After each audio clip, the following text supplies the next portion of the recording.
ॐ श्री परमात्मने नमः। अथ अष्टादशोऽध्यायः मोक्षसंन्यासयोगः। अर्जुन उवाच सन्न्यासस्य महाबाहो तत्त्वमिच्छामि वेदितुम् त्यागस्य च हृषीकेश पृथक् केशिनिषूदन। श्रीभगवानुवाच काम्यानां कर्मणां न्यासं सन्न्यासं कवयो विदुः सर्वकर्मफलत्यागं प्राहुस्त्यागौ विचक्षणाः त्याज्यन् दोषवदित्येके कर्म प्राहुर्मनीषिणः यज्ञदानतपः कर्म न त्याज्यमिति चापरे निश्चयं शृणु मे तत्र त्यागे भरतसत्तम त्यागो हि पुरुषौ व्याघ्र त्रिविधः सम्प्रकीर्तितः यज्ञदानतपः कर्म न त्याज्यं कार्यमेव तत् यज्ञो दानं तपश्चैव पावनानि मनीषिणाम् एतान्यपि तु कर्माणि सङ्गं त्यक्त्वा फलानि च कर्तव्यानीति मे पार्थ निश्चितं मतमुत्तमम् नियतस्य तु सन्न्यासः कर्मणो नोपपद्यते मोहात् तस्य परित्यागः तामसः परिकीर्तितः दुःखमित्येव यत्कर्म कायक्लेशभयात् त्यजेत् स कृत्वा राजसं त्यागं नैव त्यागफलं लभेत् कार्यमित्येव यत्कर्म नियतं क्रियतेऽर्जुन सङ्गं त्यक्त्वा फलं चैव सत्यागः सात्विको मतः न द्वेष्ट्य कुशलं कर्म कुशलेनानुषज्यते त्यागी सत्त्वसमाविष्टः मेधावी छिन्न संशयः न हि देहभृता शक्यं त्यक्तुं कर्माण्यशेषतः यस्तु कर्मफलत्यागी सत्यागीत्यभिधीयते अनिष्टमिष्टं मिश्रं च त्रिविधं कर्मणः फलं भवत्यत्यागिनां प्रेत्य न तु सन्न्यासिनां क्वचित् पञ्चैतानि महाबाहो कारणानि निबोध मे साङ्ख्ये कृतान्ते प्रोक्तानि सिद्धये सर्वकर्मणाम् अधिष्ठानं तथा कर्ता करणं च पृथग्विधम् विविधाश्च पृथक् चेष्टाः दैवं चैवात्र पञ्चमम् शरीरवाङ्मनोभिर्यत् कर्म प्रारभते नरः न्याय्यं वा विपरीतौ वा पञ्चैते तस्य हेतवः तत्रैवं सति कर्तारम् आत्मानं केवलं तु यः पश्यत्यकृतबुद्धित्वात् न स पश्यति दुर्मतिः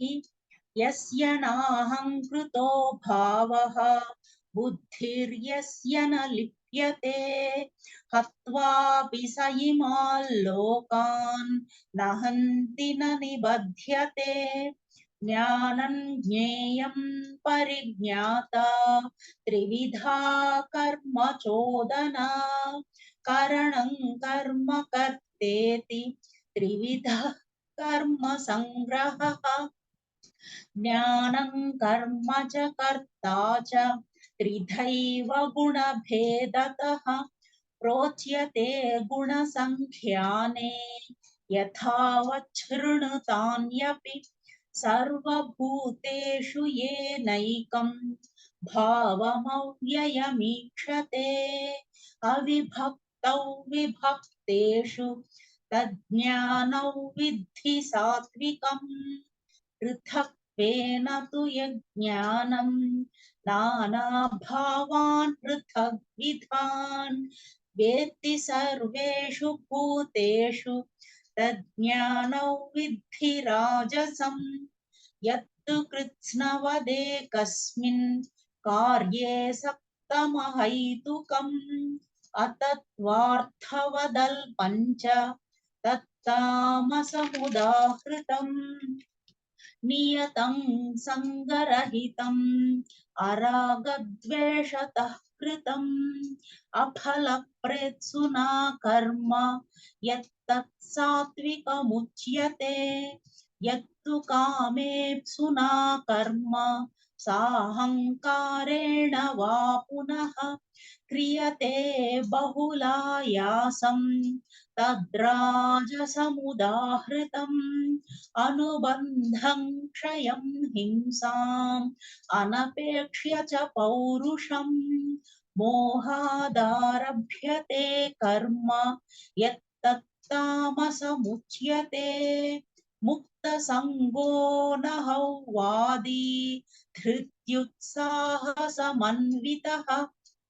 सिद्ध्यसिद्ध्योर्निर्विकारः कर्ता सात्विक उच्यते रागी कर्मफलप्रेप्सुः लुब्धो हिंसात्मको शुचिः हर्षशोकान्वितः कर्ता राजसः परिकीर्तितः अयुक्तः प्राकृतस्तब्धः शठो नैष्कृतिकोलसः विषादी दीर्घसूत्री च कर्ता तामस उच्यते बुद्धेर्भेदं धृतेश्चैव गुणतस्त्रिविधं शृणु प्रोच्यमानमशेषेण पृथक्त्वेन धनञ्जय प्रवृत्तिं च निवृत्तिं च कार्याकार्ये भयाभये बन्धं मोक्षं च या वेत्ति बुद्धिः सा पार्थ सात्विकी यया धर्ममधर्मं च कार्यं च कार्यमेव च अयथावत् प्रजानाति बुद्धिः सा पार्थ राजसी अधर्मं धर्ममिति या मन्यते तमसावृता सर्वार्थान् विपरीतांश्च बुद्धिः सा पार्थ तामसी धृत्या यया धारयते मनः प्राणेन्द्रियक्रियाः योगेनाव्यभिचारिण्या धृतिः सा पार्थ सात्विकी यया तु धर्मकामार्थान् धृत्या धारयतेऽर्जुन प्रसङ्गेन फलाकाङ्क्षी धृतिः सा पार्थ राजसी यया स्वप्नं भयं शोकं विषादं मदमेव च न विमुञ्चति दुर्मेधाः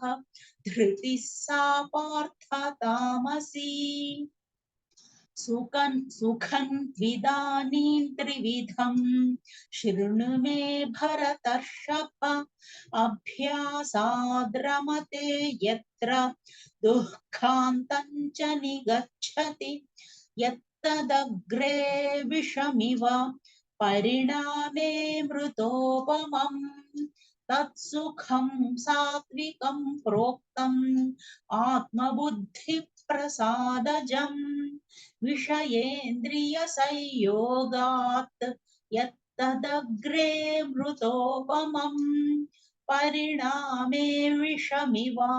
तत्सुखं राजसंस्मृतम् यदग्रे चानुबन्धे च सुखं मोहनमात्मनः निद्रालस्य प्रमादोत्थं तामसमुदाहृतम् न तदस्ति पृथिव्या वा दिवि देवेषु वा पुनः सत्त्वं प्रकृतिजैर्मुक्तम् यदेभिः स्यात् त्रिभिर्गुणैः ब्राह्मण क्षत्रियविषां शूद्राणां च परन्तप कर्माणि प्रविभक्तानि स्वभावप्रभवैर्गुणैः शमोदमस्तपः शौचम् क्षान्तिरार्जवमेव च ज्ञानौ विज्ञानमास्तिक्यम् ब्रह्मकर्म स्वभावजम् शौर्यं तेजो धृतिर्दाक्ष्यम् युद्धे चाप्यपलायनम् दानमीश्वरभावश्च क्षात्रं कर्म स्वभावजम् कृषिगौरक्ष्यवाणिज्यं वैश्यकर्म स्वभावजम् परिचर्यात्मकं कर्म शूद्रस्यापि स्वभावजम् स्वे स्वे कर्मण्यभिरतः संसिद्धिर्लभते नरः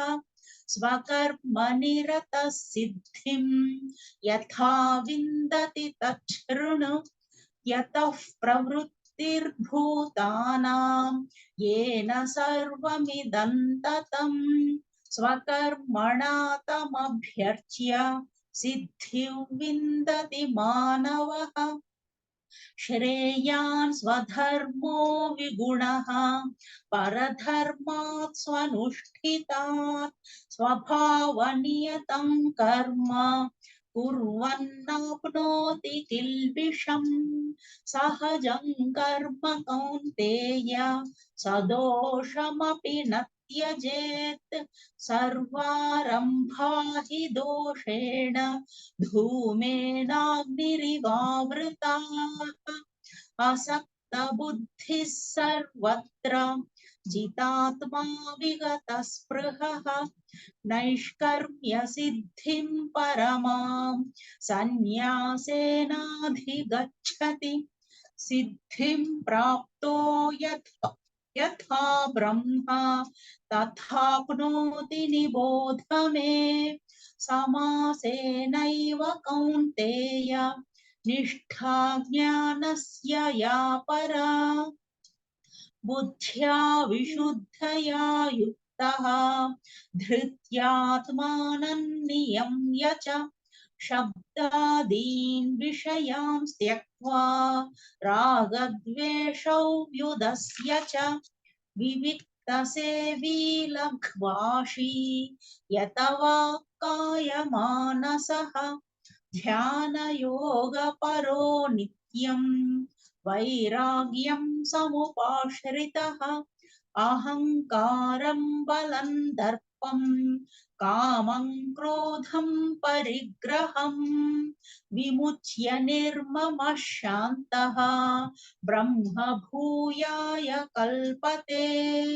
ब्रह्मभूतः प्रसन्नात्मा न शोचति न काङ्क्षति समः सर्वेषु भूतेषु मद्भक्तिर्लभते पराम् भक्त्या मामभिजानाति यावान् यश्चास्मि तत्त्वतः ततो मां तत्त्वतो ज्ञात्वा विशते तदनन्तरम् सर्वकर्माण्यपि सदा कुर्वाणो मद्व्यपाश्रयः मत्प्रसादादवाप्नोति शाश्वतं पदमव्ययम् चेतसा सर्वकर्माणि मयि सन्न्यस्य मत्परः बुद्धियोगमुपाश्रित्य मच्चित्तः सततं भव मच्चित्तः सर्वदुर्गाणि मत्प्रसादात् तरिष्यसि अथ चेत्त्वमहङ्कारात् न श्रोष्यसि विनङ्क्ष्यसि यदहङ्कारमाश्रित्य न योत्स्य इति मन्यसे मिथ्यैषौ व्यवसायस्ते प्रकृतिस्त्वां नियोक्ष्यति स्वभावजेन कौन्तेय निबद्धस्वेन कर्मणा कर्तुं नेच्छसि यन्मोहात् करिष्यस्य वशोऽपि तत् ईश्वरः सर्वभूतानां हृद्देशेऽर्जुन तिष्ठति भ्रामयन् सर्वभूतानि यन्त्रारूढानि मायया तमेव शरणं गच्छ सर्वभावेन भारत तत्प्रसादात् परां शान्तिं स्थानं प्राप्स्यसि शाश्वतम् इति ते ज्ञानमाख्यातं गुह्याद् गुह्यतरं मया विमृश्यैतदशेषेण यथेच्छसि तथा कुरु सर्वगुह्यतमं भूयः शृणु मे परमौ वचः इष्टोऽसि मे दृढमिति ततो वक्ष्यामि ते हितम् मन्मना भव मद्भक्तः मद्याजी मां नमस्कुरु मामे वैष्यसि सत्यन्ते प्रतिजाने प्रियोऽसि मे सर्वधर्मान् परित्यज्य मामेकं शरणौ व्रज अहं त्वा सर्वपापेभ्यः मोक्षयिष्यामि मा शुचः इदं ते नातपस्काय न भक्ताय कदाचन न चाशुश्रूषवे वाच्यं न च मायोऽभ्यसूयति य इमं परमं गुह्यं मद्भक्तेष्वभिधास्यति भक्तिं मयि परां कृत्वा मामे वैष्यत्य संशयः न च तस्मान् मनुष्येषु कश्चिन्मे प्रियकृत्तमः भविता न च मे तस्मात् अन्यः प्रियतरो भुवि अध्येष्यते च य इमं धर्म्यं संवादमावयोः ज्ञानयज्ञेन तेनाहम् इष्टस्यामिति मे मतिः श्रद्धावाननसूयश्च शृणुयादपि यो नरः सोऽपि मुक्तः शुभान् लोकान् प्राप्नुयात् पुण्यकर्मणा कच्चिदेतच्छ्रुतं पार्थ त्वयैकाग्रेण चेतसा कच्चिदज्ञानसम्मोहः प्रणष्टस्ते धनञ्जय अर्जुन उवाच नष्टो मोहस्मृतिर्लब्धा त्वत्प्रसादान्मयाच्युत स्थितोऽस्मि गतसन्देहः करिष्ये वचनं तव सञ्जय उवाच इत्यहौ वासुदेवस्य पार्थस्य च महात्मनः संवादमिममश्रौषम्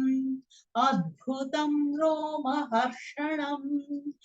व्यासप्रसादाच्छ्रुतवान् एतद्गुह्यमहं परम् योगैयोगेश्वरात् कृष्णात् साक्षात् कथयत स्वयम् राजन् संस्मृत्य संस्मृत्य संवादमिममद्भुतम् केशवार्जुनयोः पुण्यं हृष्यामि च मुहुर्मुहुः तच्च संस्मृत्य संस्मृत्य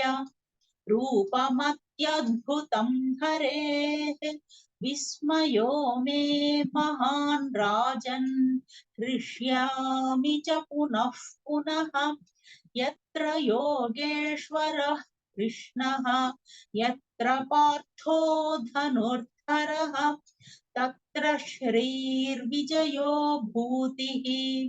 ध्रुवा नीतिर्मतिर्मम तच्च संस्मृत्य रूपमत्यद्भुतं हरेः विस्मयो मे महान् राजन् हृष्यामि च पुनः पुनः यत्र योगेश्वरः कृष्णः यत्र पार्थो धनुर्धरः तत्र श्रीर्विजयो भूतिः ध्रुवा नीतिर्मतिर्मम तच्च संस्मृत्य रूपमत्यद्भुतं हरेः विस्मयो मे महान् राजन् हृष्यामि च पुनः पुनः यत्र योगेश्वरः कृष्णः यत्र पार्थो धनुर्धरः तत्र श्रीर्विजयो भूतिः ध्रुवा नीतिर्मतिर्मम ॐ तत्सदिति श्रीमद्भगवद्गीतासु उपनिषत्सु ब्रह्मविद्यायां योगशास्त्रे श्रीकृष्णार्जुनसंवादे मोक्षसंन्यासयोगो नाम अष्टादशोऽध्यायः सर्वधर्मान् परित्यज्य मामेकं शरणं व्रज अहं त्वा सर्वपापेभ्यः मोक्षयिष्यामि मा शुचः धृतराष्ट्र उवाच धर्मक्षेत्रे कुरुक्षेत्रे समवेतायुयुत्सवः मामकाः पाण्डवाश्चैव किं कुर्वत सञ्जय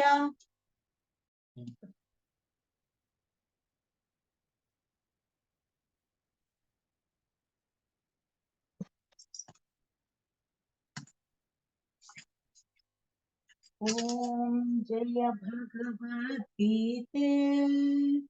जय भगवद्गीते हरिः कमलविहारिणि हरिः कमलविहारिणि सुन्दरसुपुनीते ॐ जय भगवद्गीते कर्म सुमर्म प्रकाशिनि कामासक्तिहरा तत्त्वज्ञान विकाशिनि तत्त्वज्ञानविकाशिनि विद्या ब्रह्मपरा ॐ जय भगवद्गीते निश्चलभक्तिविधायिनि निर्मलमलहारी शरणरहस्यप्रदायिनि सभविदि सुखकारी ॐ जय भगवद्गीते रागद्वेषविदारिणि कारिणि मोद सदा भवभयहारिणि तारिणि भवभयहारिणि तारिणि परमानन्दप्रदा ॐ जय भगवद्गीते आसुरभावविनाशिनि नाशिनि तमरजनी दैवी सद्गुणदायिनि दैवी सद्गुणदायिनि हरिरसिका सजनी ॐ जय भगवद्गीते समता